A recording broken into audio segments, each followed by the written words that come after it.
All right, let's go ahead and get started. Welcome again, everyone. My name is Travis Spencer. I'm going to be giving this webinar today talking about adaptive authentication using OAuth and geolocation data. So I'm going to talk about how you can utilize the location of a user as you're making smarter and smarter login decisions and how to couple that together with OAuth. So we're going to have 4 parts in the presentation. So we're going to have an overview of just what the product feature is and how it works. I'll give a non-live demo, so just some screenshots and stuff to kind of help you see how that works, answer any questions that you might have, and then if time permits, we might go over, but we can do a live demo also. So at least you'll be able to see how the product features are working together and get an idea from the non-live demo if you do have to drop out right at the half hour. Okay. So first of all, I want to talk about the usages of geolocation data in the product and things that we currently don't use geolocation data for. So in the next release, geolocation data will be used for Authenticator filters, Authenticator settings, actions, and debug logging. Okay, so geolocation data won't be used for events. So when events are being fired, we won't include information about the geolocation data of the user at that point. And we also won't use them as a source of claims. So if those are helpful to you or useful to you, or if other things that are currently not supported, please do let us know, because this is a new feature. And if there's additional use cases that you guys have that aren't met by those, please let us know so that we can extend that. But in this webinar, we're going to be looking at these first 4 usages of the geolocation data. But before that, we want to talk a little bit more about how all of this works and get like an overview. So not too surprisingly, the geolocation information of the end user is done using the IP address. So the IP address is looked up and searched to come up with the country of the end user, and in one case, the latitude and longitude of the end user. As we do this, there's no off-box calls made. So there's no communication with any web services or anything like that. There's also no communication done between the different nodes in the cluster or anything like that. So it's all done within the same runtime node. And the way that it's done is by using an embedded database, which we provide. And the accuracy of the country and the latitude and longitude will vary depending on the IP addresses being looked up. But by and large, for the countries in which our customers are deploying Curity and their user base is found, it's quite good. But it's never accurate enough to identify or pinpoint a certain user or a particular house or office building or anything like that. So it's not used for tracking purposes like that. So the source of the IP address will be one of 2. So these are mutually exclusive. So the IP address will be that of the caller, or it will be the IP address of that provided in the X-forwarded for HTTP request header if the client IP address is of a trusted proxy. Okay.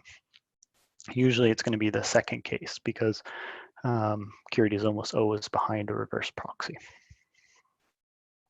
So if you've never configured trusted proxies before, here's where you can do that in the admin UI. This is set in the system environment settings, but this is important so that you can believe the actual IP addresses that are coming in, and you don't just accept them from anywhere. So you have to whitelist these proxies in order to accept, for Curity to accept the value of that X-forwarded for header so that things can't be spoofed. And in the live demo, I actually am going to spoof it by trusting a proxy that's changing the IP addresses. But this is important to know that this feature is here because I think a lot of you probably don't use this or haven't used this yet.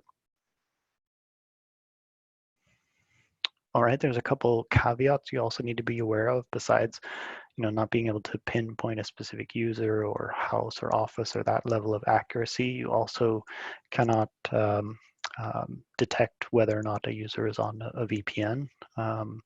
So if they are on a VPN, like if someone's working in Germany and they're VPN'd into Sweden, for example, and they're routing all their traffic through the headquarters VPN server, it's going to look like they're in Sweden. And the moment they drop off of that VPN and get back onto the internet service provider that they have internet from there in Germany, then their IP address is going to change, and that might affect things. So you need to be aware of that caveat. And also, if the user is on Tor or some other privacy enhancing network, then that won't be considered or taken into account. So if you need to handle these use cases, you can do that through the actions and things perhaps, but this is another of those cases that we want to hear from you to see if additional functionality or features are needed to solve these kinds of use cases, but currently they're out of bounds. Also, it's important to know that the IP addresses are considered personally identifiable information. So we're giving you personally identifiable information. So the database is essentially a mapping of all these IP addresses to these countries and these latitudes and these longitudes. So that IP address column is all PII.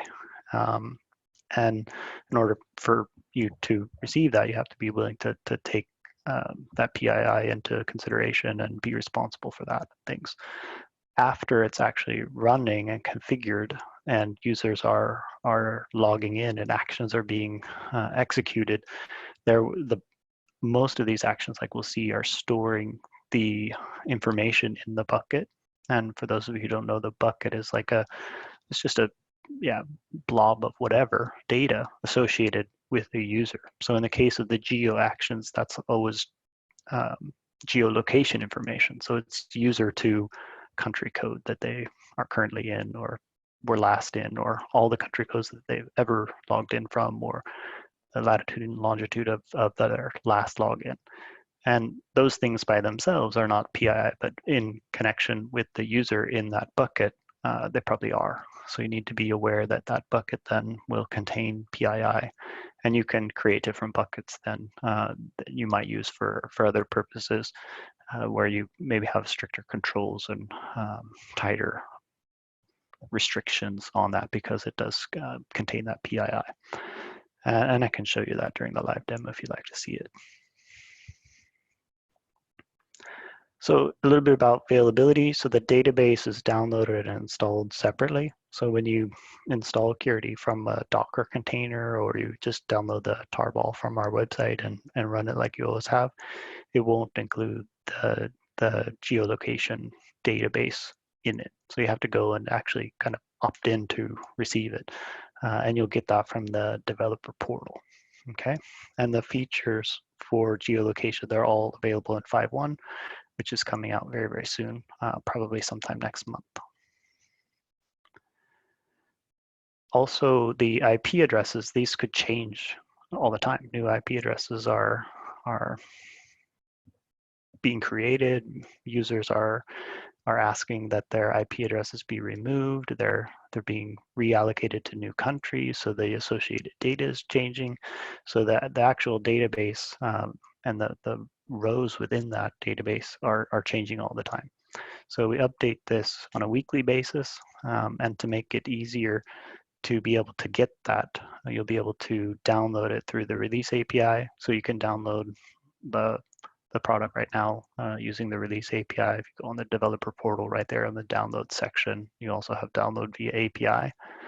And you can download it that way. That token that's shown to you in that, though, is tied to the user who's logged into the portal. And to be able to update this in all the runtime nodes in an automated fashion, you'll want to use the client credential flow. So you can get a client ID and a secret by emailing support and asking for one.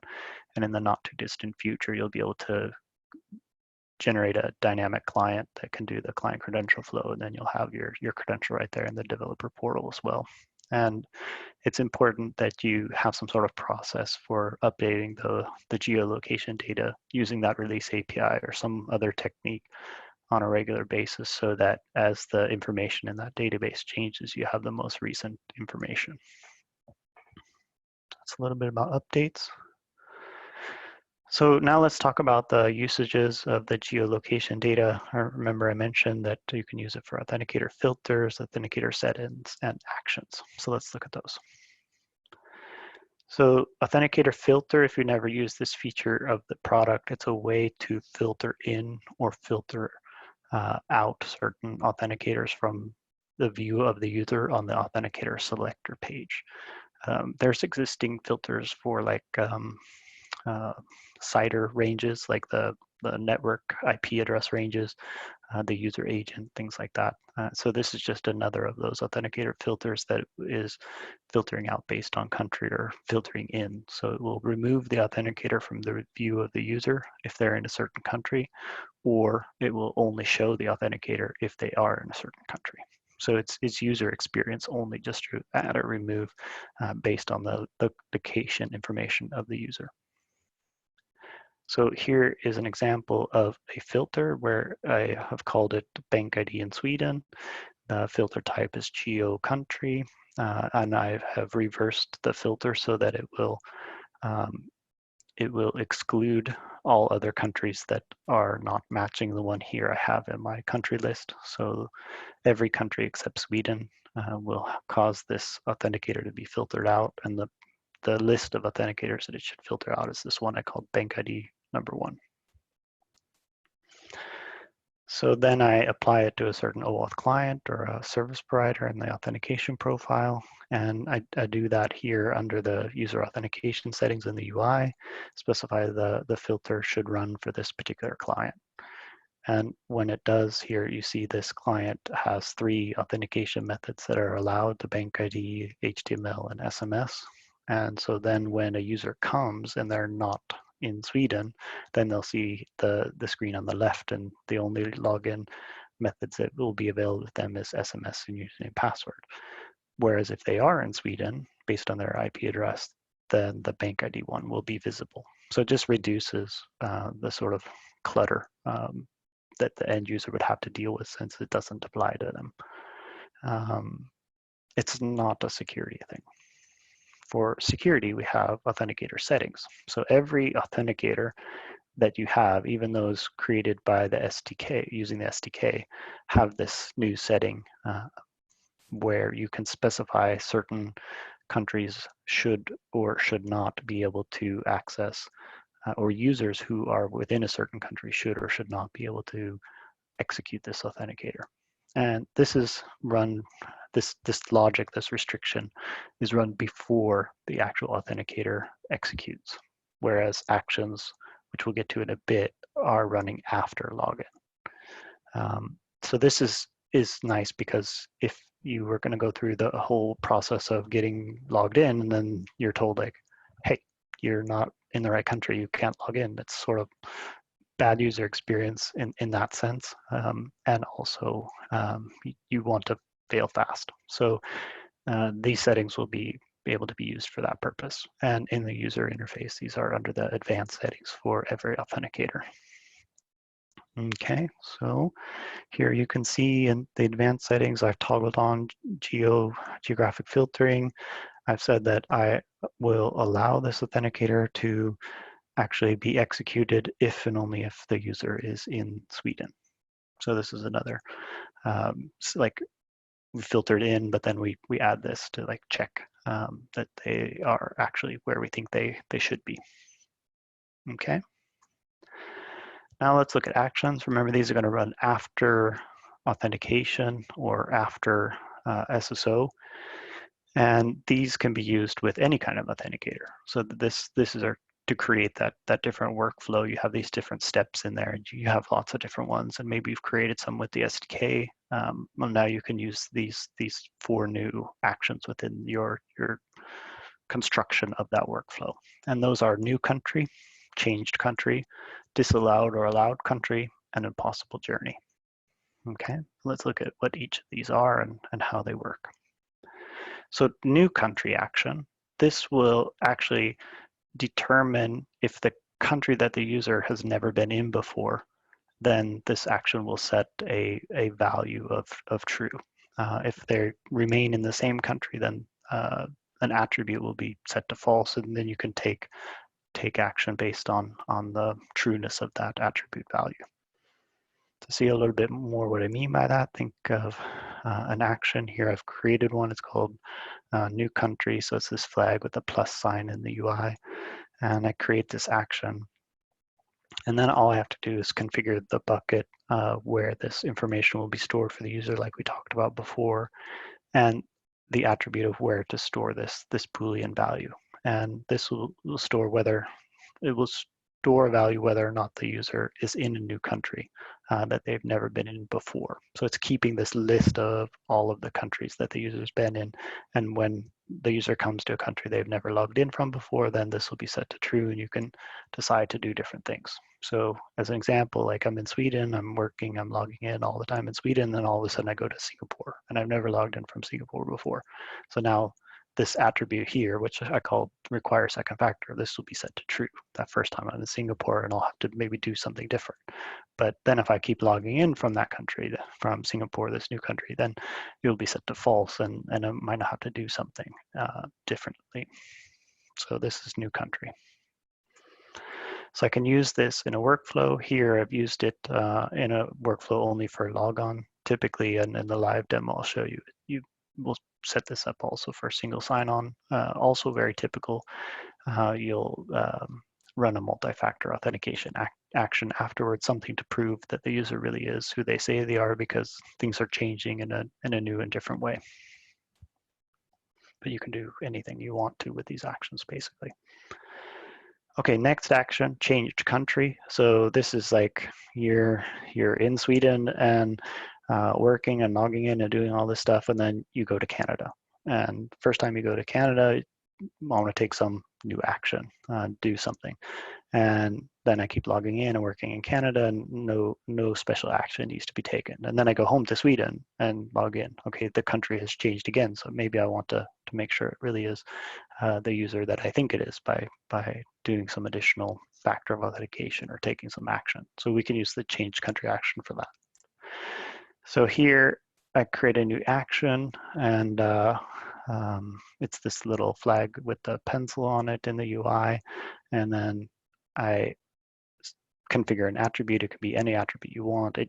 By default, the attribute that it's using is one that works with the multi-factor action, but it could just as well be another that you use for whatever purpose. But again, I have the bucket here to store that information about the country information. So this will be a Boolean, this attribute of whether or not the user is in a different country than they were in during their last login. Okay, so in the bucket, the thing that's stored is their last country. And if you log in and it's different from it was than the last one, then this attribute here, require second factor, will be true. Whereas if it's the same country, it will be set to false. So then I can use that in a workflow where that trueness might require some additional factor to run. Okay, so that's changed country. Next, impossible journey action. So this is the idea of trying to detect that the user has somehow traveled an impossible distance in an impossible amount of time. So we configure in here the attribute of where to store that Boolean value of whether or not the user has gone too far, too fast since their last login. And then we also store the speed at which we think it's impossible for them to make a journey. So if your user base is on speed trains, maybe 250, well, at least in Europe, is probably okay. If they're on bullet trains in Japan, we might need to increase this, or if they're on airplanes connected over Wi-Fi, maybe we also need to increase this.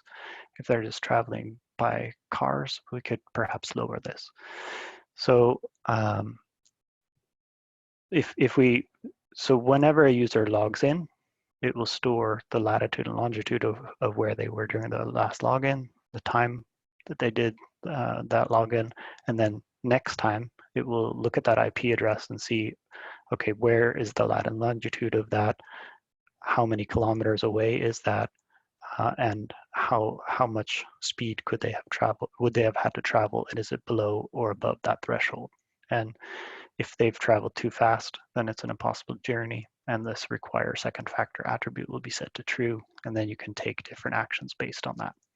So just string it together in a workflow like before in the other examples, and in other use cases for actions. And in this case, I've configured it to run in a login flow. And then when that value is true, I want to invoke multi-factor authentication. So if you have made some sort of impossible journey, then I want to really know that it's you.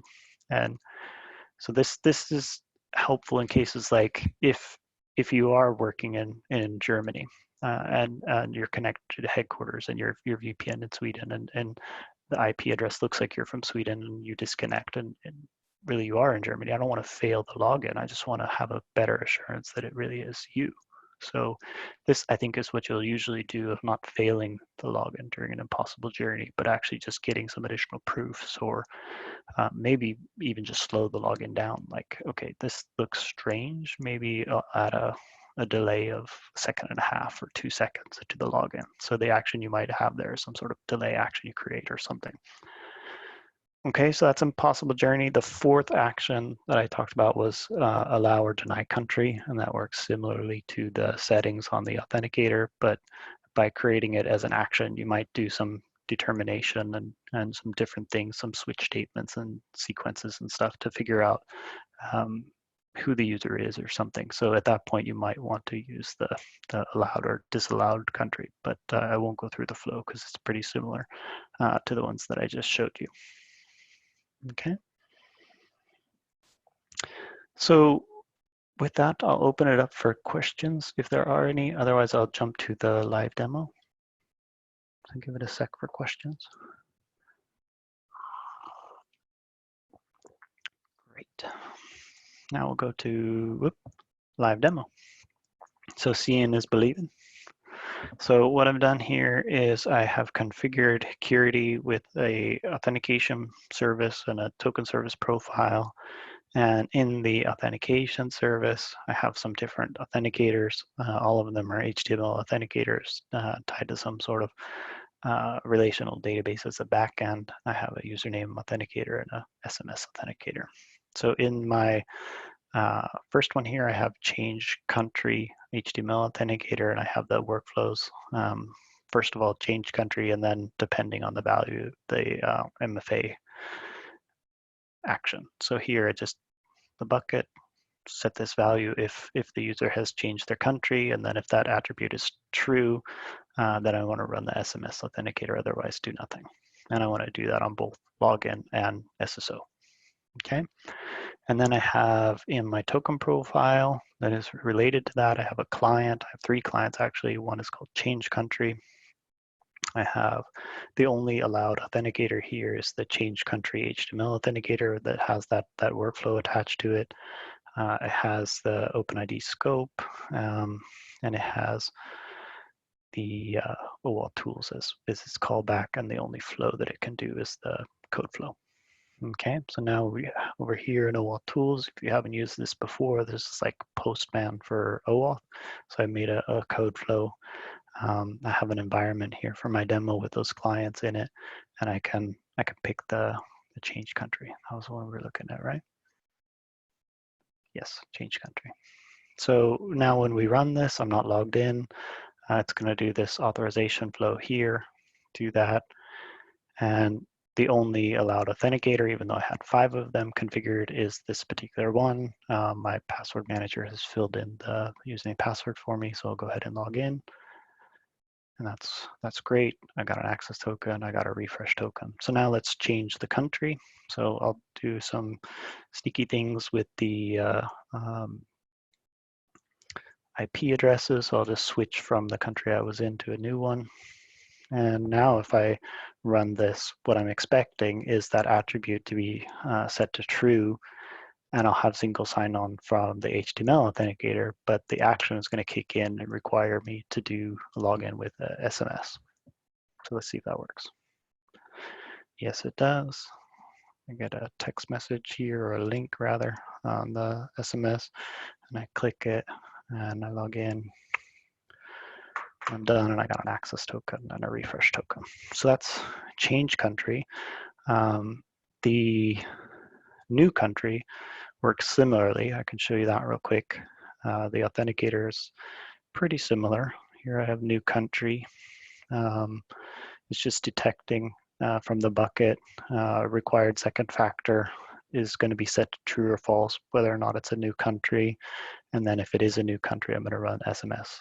So and then the other thing I should show you is the OAuth client, which is different. So I have a new country client, and the only allowed authenticator here is the HTML one. So now if we log in with new country, first of all, I need to log out so that the SSO from the previous one doesn't have any effect on that. So I'll log in there, log in with HTML. That's great. And now I have SSO. Let me show you that first. So SSO, everything's fine, nothing happens. And now we can change the country. So we go over to Brazil, say.